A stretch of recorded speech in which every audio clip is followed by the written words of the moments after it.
Call or WhatsApp us on 0. Make your satisfaction our topmost priority. EBN TV cares about the growth of your business. To advertise with us, call 0725 386 501 or 0740 653 453. EBN TV, transforming your world. You are watching EBN TV, transforming your world.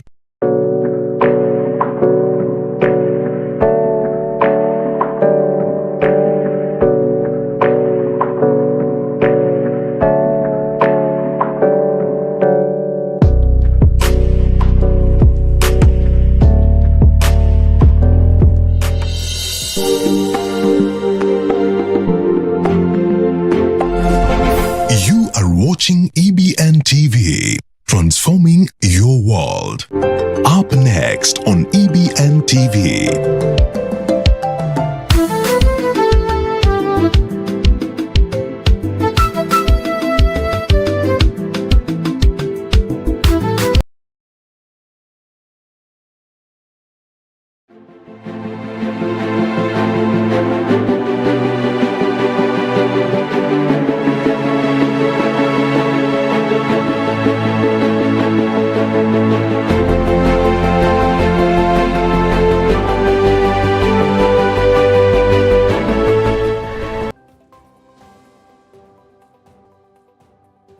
Hello, good evening and welcome to EBN Prime. My name is Gaston Wabomba. Thank you for joining us this particular evening.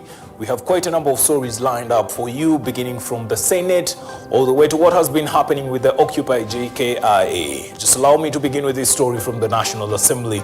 Speaker of the National Assembly, Moses Wetangula, this afternoon while Housing was returning to its regular sessions, read a statement on the changes in the process at the first agenda to be discussed in the House.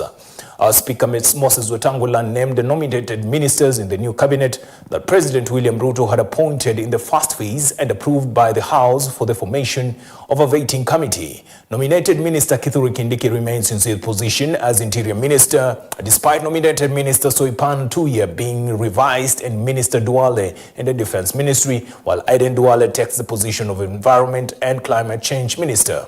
The statement read during the vetting process in the ministers indicated that other ministers will remain in their position. The committee to be formed has responsibility of vetting the nominated ministers before they are officially sworn in as ministers. Honorable members, Standing Order 42-1 relating to message from the President provides that the Speaker shall read to the House any message from the President delivered to the Speaker for communication to the House. In this regard, I wish to convey to the House that I have received a message from His Excellency the President notifying the nomination of various persons for appointment to the offices of Cabinet Secretaries. In the message, His Excellency the President conveys that in excess of powers conferred on him by Articles 152(2) of the Constitution, as read together with Sections 3 and 5 of the Public Appointments Parliamentary Approval Act 2011, he nominates various persons for appointment to the aforementioned offices. For clarity, Article 152(2) of the Constitution states, and I quote, "The President shall nominate and with approval of the National Assembly appoint Cabinet Secretaries." The names of persons submitted to this House for approval for appointment as Cabinet Secretaries are as follows. Honorable Professor Kithure Kindiki, EGH, Cabinet Secretary, Ministry of Interior and National Administration. Dr. Deborah Mulongo Barasa, Cabinet Secretary, Ministry of Health. Honorable Alice Wahome, EGH, Cabinet Secretary, Minister of Lands, Public Works, Housing and Urban Development. Dr. Julius Migos Ogamba, Cabinet Secretary, Minister of Education. Honorable Roslinda Soipan Tuya, EGH, Cabinet Secretary, Ministry of Defense. Dr. Andrew Mwihia Karanja, Cabinet Secretary, Ministry of Agriculture and Livestock Development. Order. Honorable Rosalinda Soipan Tuya, AGH, Cabinet Secretary, Ministry of Defense.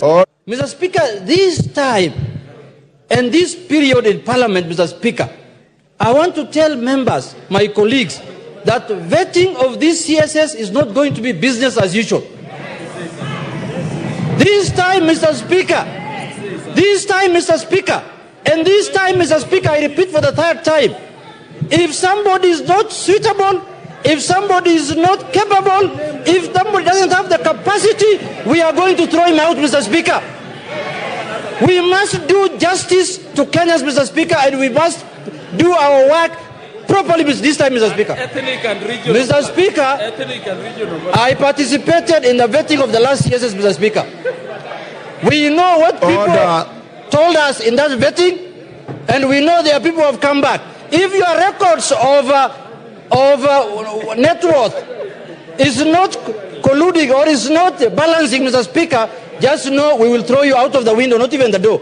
Mr. Speaker, the responsibility of making sure who is suitable and who meets the requirement of becoming a CS is vested in this House, Mr. Speaker, through the Parliamentary Approval Act. Honorable Junet, I'm finishing, Mr. Speaker. You are a member of the vetting committee. Mr. Speaker, I'm concluding, Mr. Speaker. Mr. Speaker, it is this House that is going to make sure it is this House. And you turn out in large numbers in the main cities across the country to protest as agreed in their schedule. The protests were given a special name, Occupy JKIA, which is the international airport in Nairobi. In Nairobi, the youth first faced the challenge of dealing with a group that opposed the protests. These clashes resulted in 2 motorcycles being set on fire, while in Imara Daima area, protesters lit tires on the road to show their displeasure with the Kenya Kwanza government.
Watu wanaiba.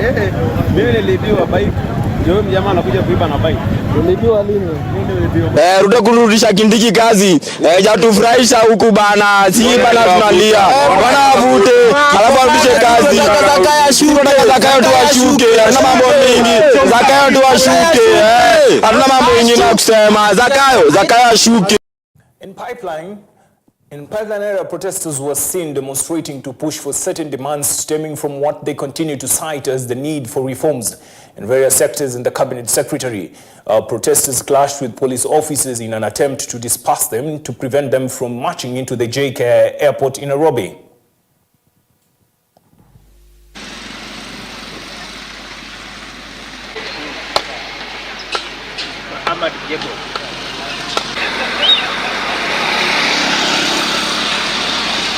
Siku ya leo ilikuwa siku ya maandamano venye ilipangwa, ilhali sisi kama wajamii wa Kisumu biashara yetu haiko sawa.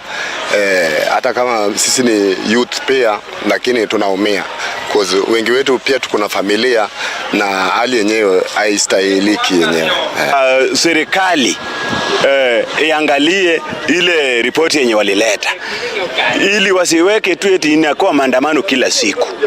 Hiyo ni tunawaomba. Juu hao ni vijana wetu. Serikali ni serikali yetu. Kenya ni Kenya yetu. Tukiharibu nchi na maandamano na kupora mali za wengine, hiyo itarudisha kanti nyuma. The situation in Mombasa saw several people injured, including a deaf person, were injured on Tuesday morning in Mombasa after police used tear gas to disperse protesters opposing the government on the Moi Avenue Road. The incident occurred while trying to stop the protest. During the demonstration, the youth demanded legal action against police officers, accusing them of using excessive force during the previous protests. They also called for release of their comrades who had been arrested or allegedly abducted during the past protests. Watu walipeleka wakasema tufai kudemonstrate. Koti ilikataa na tujaambiwa anything else that we should not demonstrate, na tuko hapa tuna demonstrate bado.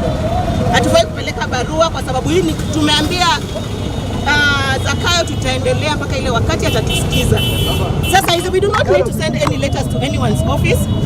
The Supreme Court ilisema hakuna, and the constitutional article 37 allows us to do this. And that's why we are here today. We are very peaceful. Tutazunguka, tutapasa information yetu, tukimaliza siku tutaenda nyumbani, tungoje Thursday.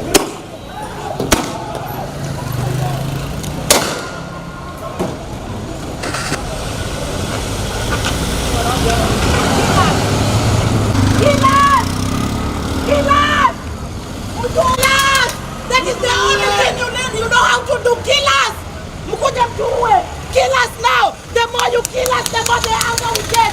The more you kill us, the more angry. It is so sad. Kuna mama ambaye anauza vitu hapa na miaa watu wako physically impaired. Mtu ambaye hawezi kuongea. Tear gas ilipasukia, ile canister tear gas ilipasuka kwa kichwa chake. It is so sad. Hata niliona mwanahabari mmoja tear gas karibu imlipukia kwenye kifua. I mean, this is not acceptable. Demonstrators were peaceful and I didn't see any reason for the police to use excessive force. That is something we want to condemn and we do not accept that. Police wametumia nguvu kupita kiasi. It is not the first day. We have seen it. Police have killed our youths, our fellow youths, and the government is quiet about it. Tuko na watu kadhaa ambao wamekufa since maandamano yanze. Hakuna mtu amechukuliwa hatua. The killer cops, some were seen and were captured by the CCTV cameras wakiua, na hakuna hatua imechukuliwa kwao mpaka sasa. We want actions to be taken. Moving on swiftly, protesters have been advised to follow the law while protesting to prevent property damage, violence, and avoid deaths resulting from protest-related violences. Speaking to journalists in Nairobi, Acting Chief Inspector General of Police Douglas Kanja has warned those who break the law and cause chaos during the protests, citing the fatalities and destruction of public and private property following the prolonged Gen Z protests that have lasted for over a month now. Kanja also warned protesters who were planning to invade JKIA and other legal protected areas during the demonstrations. However, the police chief assured Kenyans of their safety and adequate security during while urging them to protest peacefully to maintain calm in the country. The youth, the Gen Z, the magnitude of loss that the country has suffered is evident in the lives that have been lost.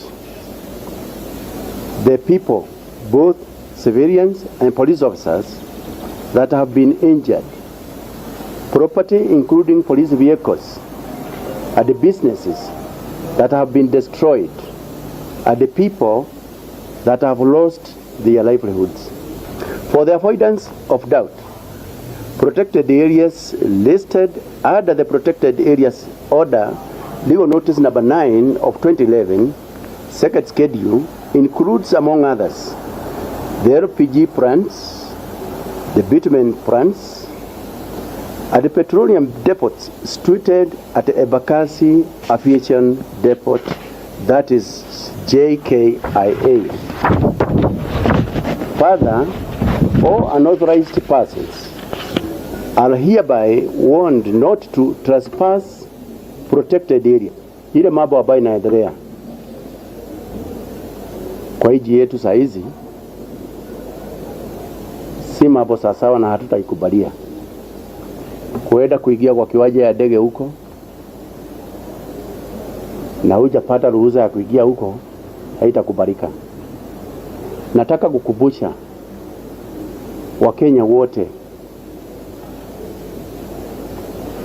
hatuna nchi nyingine inaitwa Kenya, ni hii peke yake tuko naye, na sisi wote tuko na jukumu ya kuona ya kwamba nchi yetu iko sawasawa na iko na amani ya kutosha.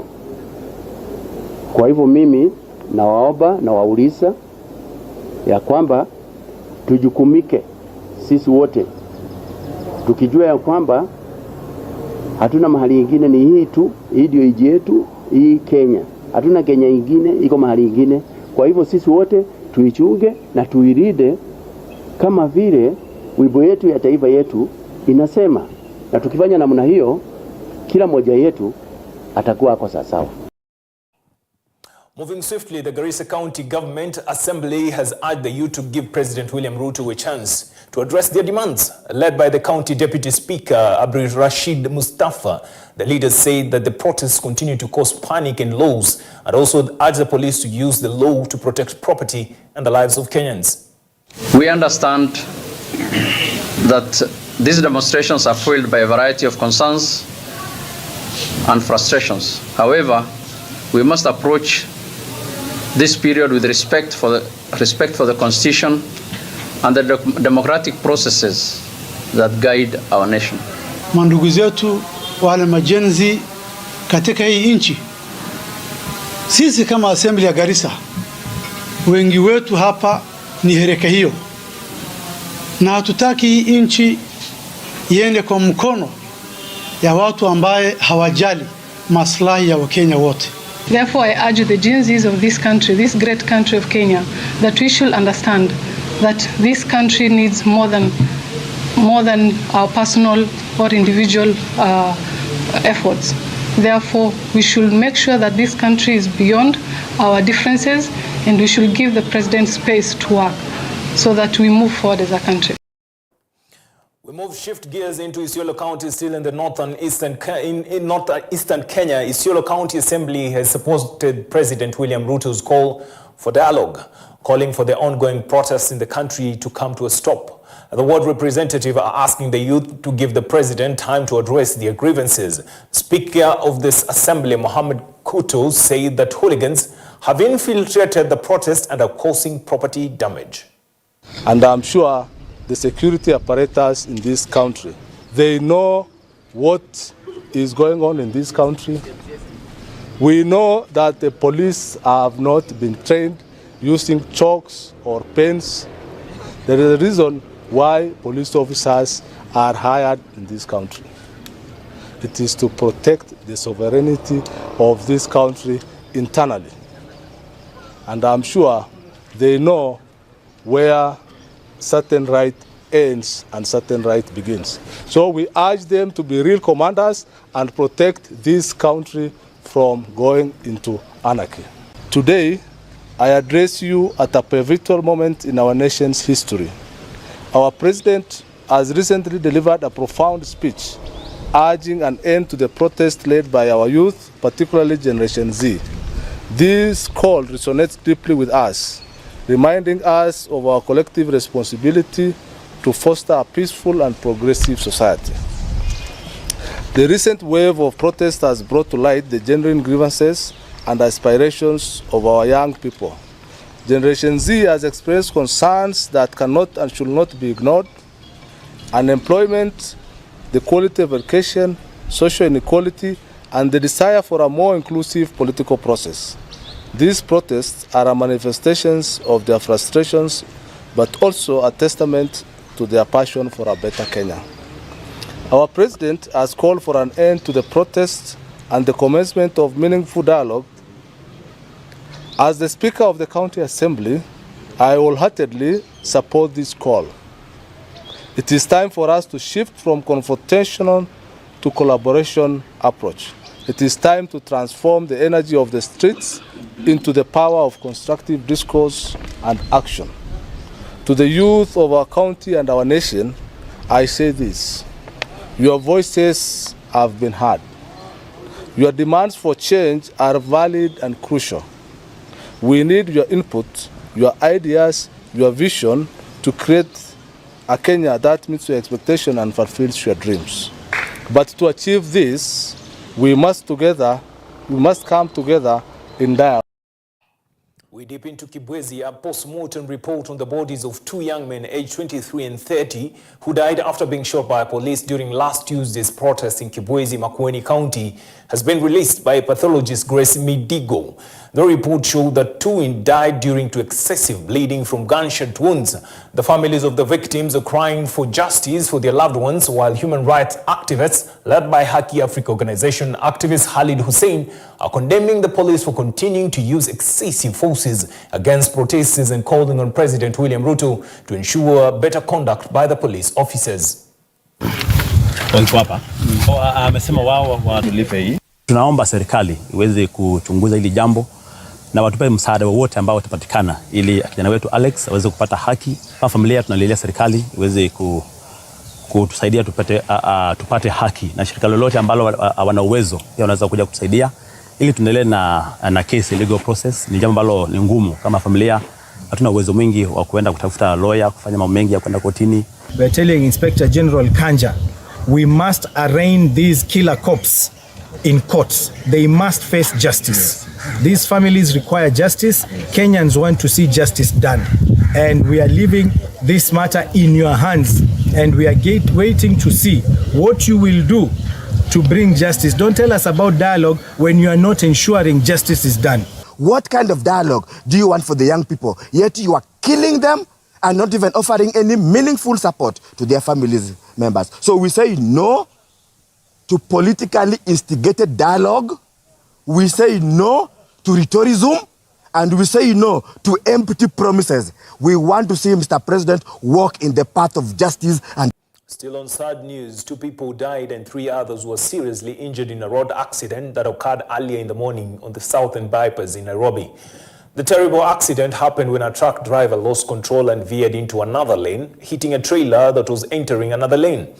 The impact of the accident caused a fire that burned the truck and the trailer, causing the instant death of both drivers. One of those who was burnt beyond recognition. The accident also affected 3 other cars behind the trailer.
Two people have been confirmed dead in a fire incident that broke out in Githidia village in Lari constituency, Kiambu County. The fire, whose cause is unknown, burned the two, a married couple, beyond recognition. The family members and residents suspect that the electricity could be the main cause of the fire and are calling on relevant authorities to investigate the fatal fire incident that occurred earlier this morning. Tulipoingia ndani tulipata mwili wa ndugu yangu pale kwa kitanda mahali alikuwa amelala, amechomeka kabisa. Bibi yake alikuwa karibu na mlango. Alikuwa amejaribu kufungua huo mlango na kutoa inchi moja ndio aweze kuokoa. Lakini moshi ikamshida kwa nyumba, akaanguka akachomeka. Tukaweza kuchukua mili na kupeleka kule kwa City Mortuary, ambapo pia tuliahidiwa kuwa na maafisa wetu wa usalama kuwa uchunguzi utaanza, na kwa hivyo naomba wananchi wa hapa wakae kwa utulivu mpaka tujue kiini cha matatizo hili. Saa hii ni boma ya tano kuwa imechomeka, na kiini chake inashukiwa inaweza kuwa ni shida ya umeme.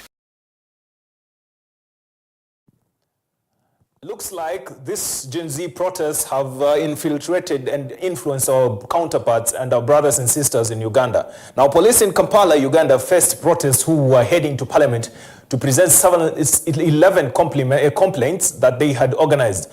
Military vehicles were seen patrolling various streets to control the protests. Several people were arrested during the protests, while the protesters demanded the resignation of the Speaker of Parliament, Annette Among, among four other commissioners of the Electoral Commission, and put an end to corruption, among other demands. Earlier, Ugandan President Yoweri Museveni had warned the protesters that he could deal with them severely.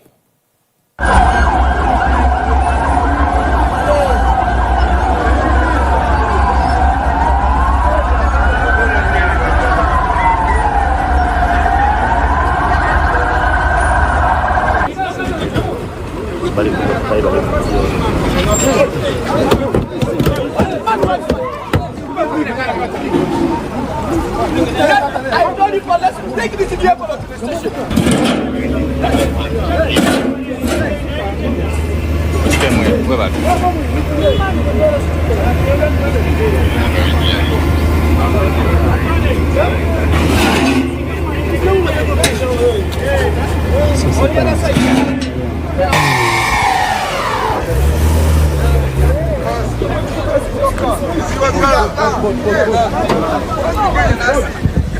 Police, you're mad!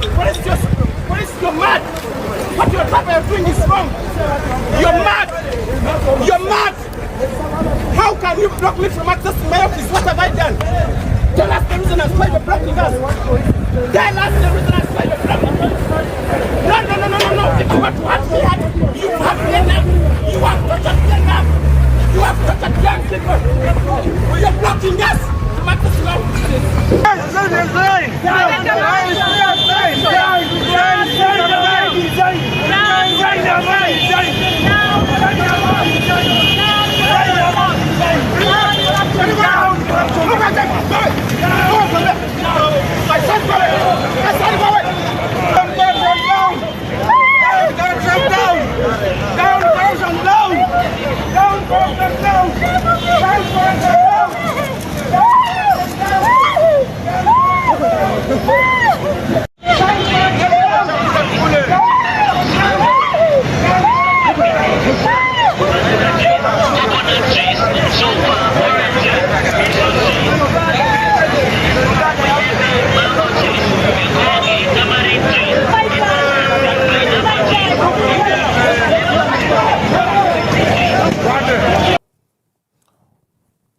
Kenyans, looks like you are spreading the wave with the protests, with demanding for better governance, fighting corruption and whatnots. Well, that marks the end of this particular bulletin. Thank you for joining us at EBN Prime. It's been a pleasure hosting you and getting to have your ears for the last 35-45 minutes or so. To everyone who's made this particular transmission a success, Odipo, Mose back in TX, Chibalonza for putting up the scripts. Once again, we say a big thank you. The people who are watching us from home, Gasheri, thanks for always supporting the hustle. Malina, Ayana, Melki, Harun Baraka, Sharon, Timina, Vero, Santeni Sana for today. Till again next Tuesday, good night.